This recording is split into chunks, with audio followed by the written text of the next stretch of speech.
following is a recitation from Religion Online from the wider work by theologian Schubert M. Ogden. The wider work is there only one true religion, or are there many? In this particular section is an excerpt from a wider work, or book, if you will. And this is from Chapter 2, The Case Against Exclusivism. A little about the author, Schubert M. Ogden, March 2nd, 1928 to June 6th, 2019, so recently deceased, was an American Protestant theologian who proposed an interpretation of the Christian faith that he believed was both appropriate to the earliest apostolic witness found in the New Testament and also credible in the light of common human experience. He wrote 11 books and was awarded many honors, including the John Simon Guggenheim Fellowship and Fulbright Research Scholarship, as well as honorary degrees from Ohio Wesleyan University, the University of Chicago, Southern Methodist University. He gave many title lectureships in universities in Europe and the U.S., and was made president of the American Academy of Religion in 1976 to 77, and was elected a fellow of the American Academy of Arts and Sciences in 1985. Ogden was born in 1928 in Cincinnati, Ohio, where he graduated from high school in 1946. He then attended Ohio Wesleyan University, where he met his future wife, Joyce.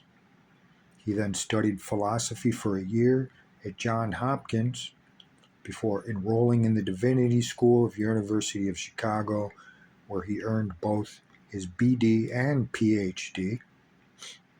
It was at the University of Chicago that he became concerned with the viewpoints of two major scholars who would influence his own theology: the philosophy of Charles Hartshorne, a metaphysician with whom Ogden studied and was primarily a process theologian, and the theology of Rudolf Bultmann, the German New Testament scholar whose project was demythologizing the New Testament, that is, interpreting the mythical elements of the New Testament in terms of existentialist philosophy. Ogden's dissertation, published as Christ Without Myth, was a critical but positive engagement with the thought of Rudolf Bultmann, an engagement about which one reviewer of Ogden has written, although it has been deepened and refined, Ogden's basic understanding of the contemporary theological task has not changed since the expression given to in his early appreciation of Bultmann's contribution. It was in 1962 and 63, while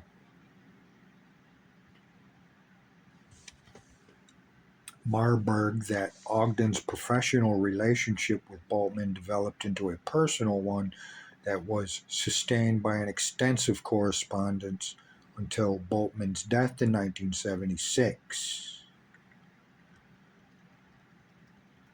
Theology. Ogden has written that from the beginning of his career he has understood himself to be a Christian theologian. However, unlike most traditional Christian theologians, he has viewed the task of theology to be not an endorsement of traditional Christian doctrine per se, but rather a critical reflection on the Christian witness. This means to inquire first whether any subsequent Christian witness is appropriate to the earliest apostolic message about Christ, and second, whether the Christian witness is credible in the light of common human experience. The former task involves not only establishing what is the normative Christian witness, that Jesus is the Christ, but how that witness is to be interpreted, a task that involves both historical and interpretive issues concerning the New Testament. The second task necessarily involves philosophy, because the credibility of the Christian witness can only be established in purely secular terms. The result on the large literature Ogden has produced that is dedicated to carrying out these two tasks has led one reviewer to write, quote, "Probably no theologian since Schleiermacher has provided a more nuanced and cogent account of Christian theology's constitution as a complex yet integral field of critical reflection."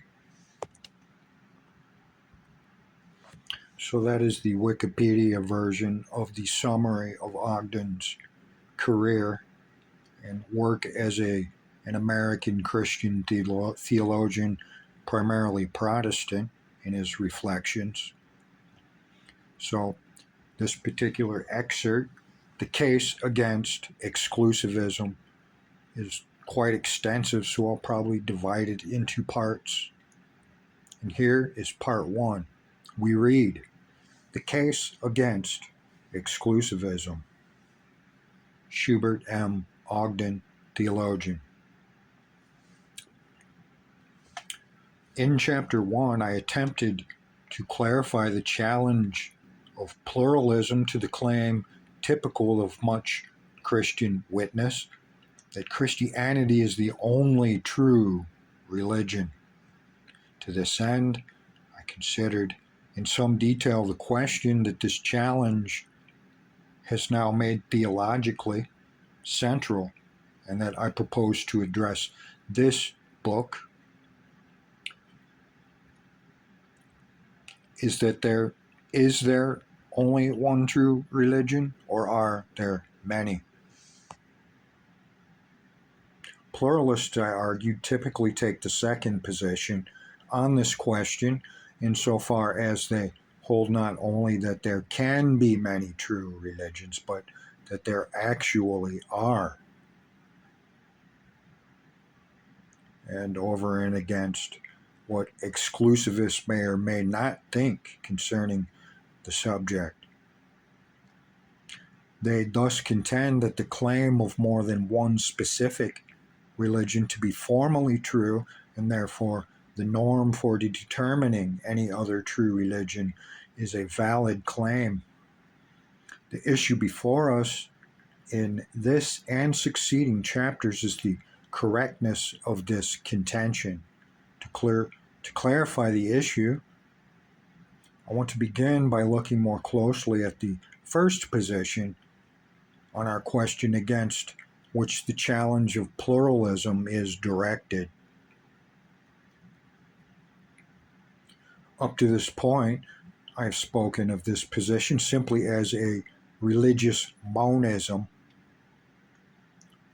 so as to contrast it explicitly and directly with religious pluralism.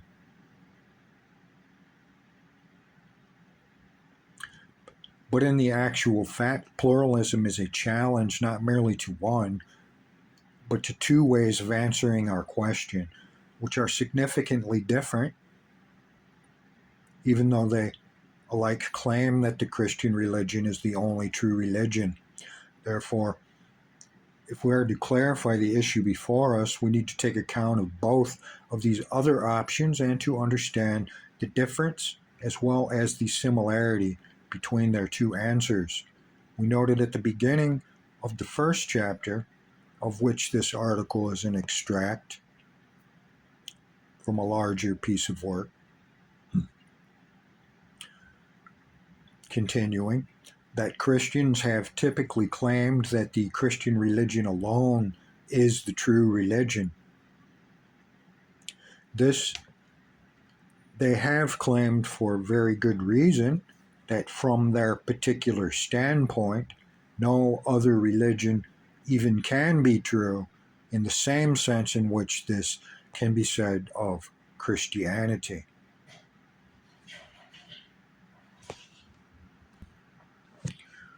Although all religions make or imply the claim to be formally true, and hence normative for determining all other religious truth, the only religion whose claim to this effect can possibly be valid is the religion established by God in the unique saving event of Jesus Christ.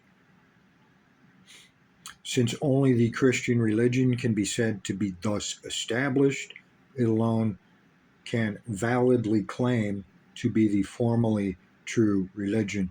For many, if not most, Christians, this kind of religious monism has been understood exclusivistically, in that they have denied even the possibility of participating in the true religion and thus obtaining salvation to any and all non-Christians.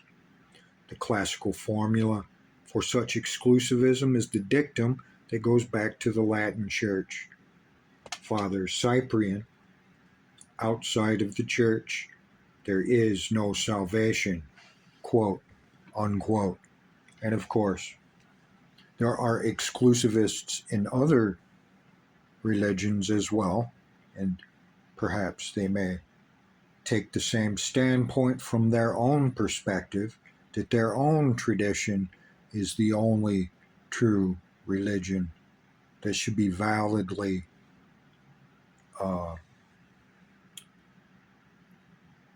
claimed. So the idea that outside of the church there is no salvation is probably the seed roots of this exclusivist attitude within the Abrahamic traditions primarily, and perhaps most exclusively within Christianity. Continuing, some interpreters have held that this formula strictly applies only to the Roman Catholic form of exclusivism, since Protestant exclusivists have typically claimed instead that there is no salvation outside of Christianity. John Hick, Paul Knitter.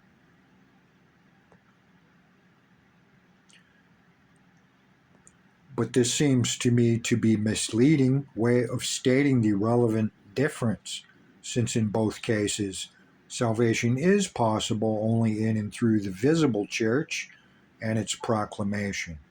In the case of Roman Catholics, however, who have classically identified the visible church with their own institutional church, exclusivism has meant that there is no salvation because no participation in the true religion outside of the Church of Rome. And of course, Protestants disagree with this statement. In the case of Protestants, by contrast, exclusivism has meant that no one could expect to belong to the invisible church of the chosen except by belonging to the visible church of the called through membership in some true institutional church.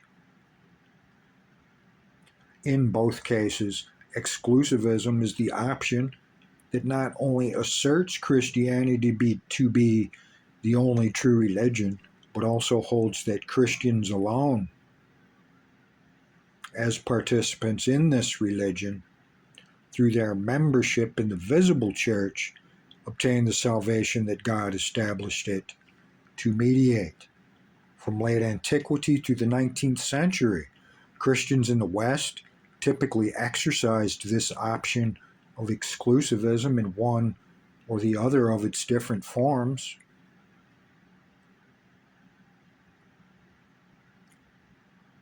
Throughout this period, they widely believed that Christianity was destined to spread throughout the world, eventually displacing all of the other non-Christian religions. And firm in this belief, they increasingly gave themselves to the missionary outreach that led to modern Christian expansion.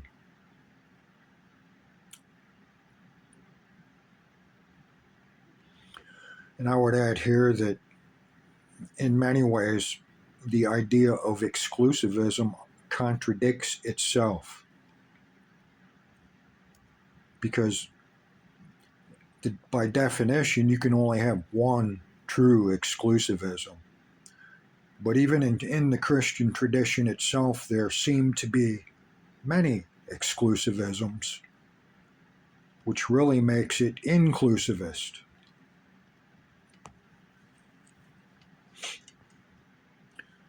So which is it, the Church of Rome or the Protestant type of exclusivism that should be considered as the one and only true path? So there we have a contradiction.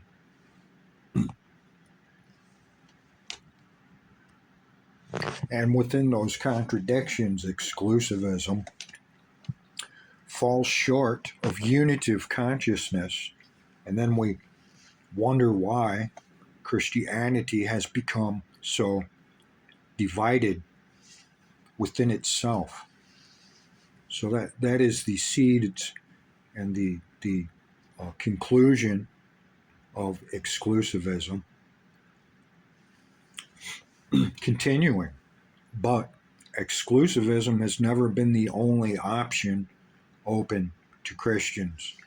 Thank God for that. And since roughly World War I, which in this, as in other ways, was the real end of the 19th century, there has been a growing movement away from it. This has happened in part, no doubt, because of the increasing knowledge, as well as extensive first-hand experience of other traditions and cultures, especially of the other axial religions. But ever since World War II and the breakup of the European colonial empires in Africa and Asia, many Christians have also become more and more aware of the negative impact of exclusivism, which often leads to tribal religious wars on the non-Christian majority of the world's population, and including those of other traditions, such as Judaism and Islam, the other two Abrahamic traditions. Continuing, having served only too often to sanction the yet totally discredited, or rather, sanction the acquisitiveness and violence of Western imperialism, exclusivistic claims are now seen to be profoundly ambiguous, if not yet totally discredited. The upshot is that for some 3/4 of a century, and increasingly during the last 30 years or so, Christians have been moving away from traditional exclusivism toward a more inclusivistic way of claiming that theirs is the only true religion. To a considerable extent, this has happened by their retrieving an alternative theological tradition that, ever since the New Testament, has made the possibility of salvation independent of participation in the true religion through membership in the visible church. In any case, clear evidences of the emergence of such inclusivism are to be seen On the Roman Catholic side, in the theological developments leading up to the Second Vatican Council and its official statements about the Church and the relation of the Church to non-Christian religions, and on the Protestant and Orthodox side, in the parallel developments taking place in the World Council of Churches, submit on dialogue with people of living faiths and ideologies. If we ignore certain differences in nuance and formulation, these developments have all led to a way of answering our question that is significantly different from that of exclusivism. According to this answer, the possibility of salvation uniquely constituted by the event of Jesus Christ is somehow made available to each and every human being without exception, and therefore is exclusive of no one unless she or he excludes her or himself from its effect by a free and responsible decision to reject it. Since salvation itself is thus universally possible, and in this sense is all-inclusive,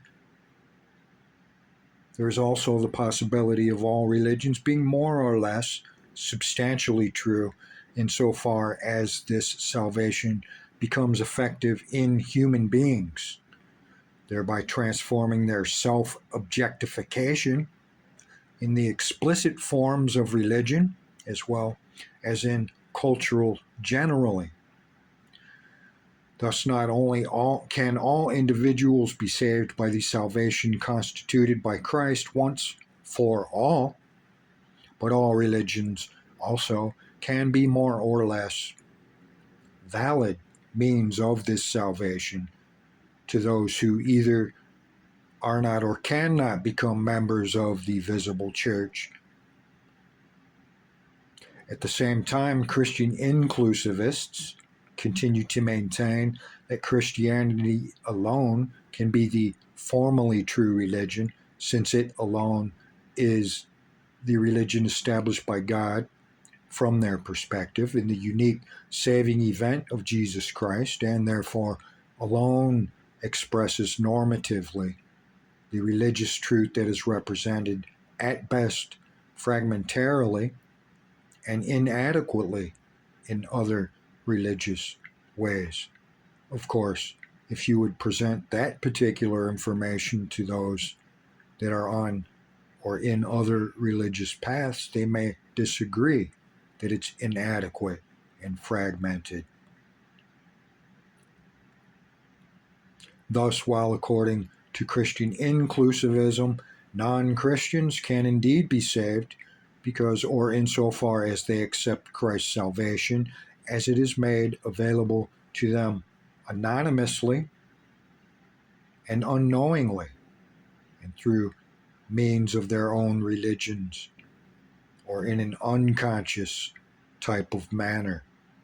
Christians alone are related to the same salvation explicitly and knowingly in the way which it is the abiding mission of the visible church to bring about in the life of each and every person, notwithstanding its significant difference from exclusivism. Then inclusivism is in its way monistic rather than pluralistic in its understanding of true religion. For it too, there not only is but can be only one true religion, in the sense that Christianity alone can validly claim to be formally true. And of course, adherents from other traditions often disagree with that assessment. Recognizing this, one of its most astute critics, John Hick, a Christian pluralist, dismisses it as anomalous, quote, like the anomaly of accepting the Copernican revolution in astronomy in which the Earth ceased to be regarded as the center of the universe and was seen instead as one of the planets circling the sun. The analogy is that there are indeed many traditions, and that's undeniable, but still insisting that the sun's life-giving rays can reach the other planets only by first being reflected from the Earth. And of course, this Earth reflection would be the exclusivist claim that Christianity is the one by which to reflect other traditions through or from. Christianity being the earth in this analogy.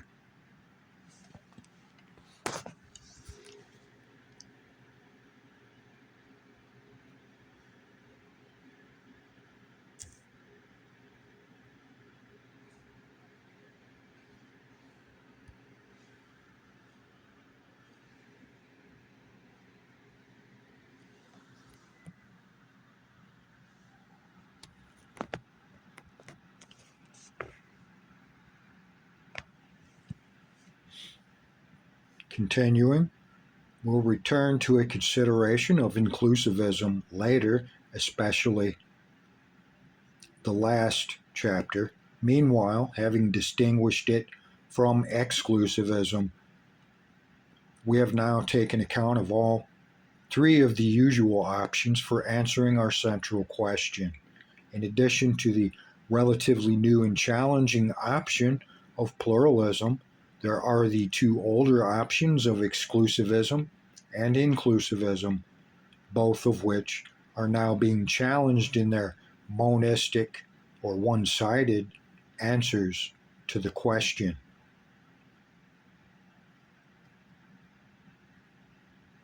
Not surprisingly, pluralists are particularly keen to distinguish their position from that of inclusivists, which they consider anomalous and unstable. In their view, either inclusivists must fall back on the exclusivism from which they have turned away, or else they must push ahead to the pluralism that alone offers a consistent alternative. For all of their sharp criticism of inclusivism, however, pluralists are more than willing to accept its help in overthrowing the common enemy of exclusivism. In fact, the combined opposition that their alliance with inclusivists make possible means that exclusivism has become an increasingly embattled position. Even so, the theological issue is whether this development is justified. Does exclusivism deserve to be overthrown? How strong is the case against it?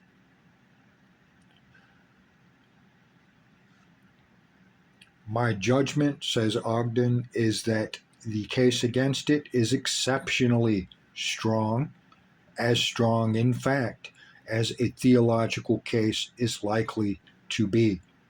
But an adequate defense of this judgment, such as I shall attempt in this chapter, requires that we first pay attention to what has to be done to make a theological case. The benefits of attending to this, of course, are not limited to the largely critical case to be made in this chapter, but also to extend to the argument of the book generally in its more constructive as well as its more critical aspects. I begin by recalling a reference made in passing to what I distinguish as theology in the generic sense of the word. Theology in this sense, I said, is a secondary form of culture consisting in critical reflection on the validity claims of some specific religion. Whereas religion as a primary form of culture involves making or implying certain claims to validity, theology as a secondary form of culture involves critically validating or invalidating these same claims. Theology is not alone in doing this, of course, since philosophy also involves critically reflecting on the claims of religion along with those of so-called secular forms of praxis and culture. But what distinguishes theology in the generic sense from philosophy, including what is a subcategory within theology, philosophical theology, is that it is constituted as such by critical reflection on the validity claims of this or that specific religion. This means that theology, in the specific sense of Christian theology, which is our immediate concern here, neither would nor could exist at all but for the prior existence of the Christian religion, whose claims to validity it is constituted to validate. The problem with putting it this way, however, is that it is much too abstract. The claims in question are not really made or implied by the Christian religion, but by concrete human beings, as groups and as individuals who think and speak of themselves as quote unquote Christians in making or implying them. Consequently, the concrete data of Christian theological reflection are provided by the religious praxis, or as I like to call it, the witness, or of all of these human beings who profess to be Christians. Analysis discloses, I maintain, that any instance of such Christian witness expresses or implies two distinctive claims to validity. On the one hand, it claims to be adequate to its content and therefore substantially, if not formally, true. On the other hand, it claims to be fitting to its situation. Actually, Christian witness makes or implies three claims, since its claim to be adequate to its content and hence also true to itself involves two further claims. First, that what is thought, said, or done in bearing the witness is appropriate to Jesus Christ. And second, that it is credible to human existence. In the broadest sense, then, Christian theology as a critical reflection on the claims to validity expressed or implied by Christian witness consists in critically validating all three of these claims to be adequate to its content and therefore appropriate and credible, to be fitting to its situation.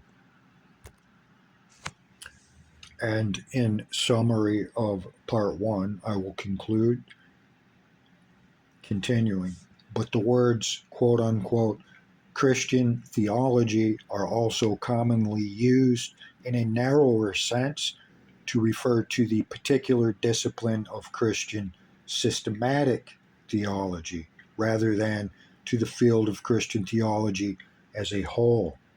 Here again, our immediate concern warrants our focusing on Christian theology in this narrower sense of the words.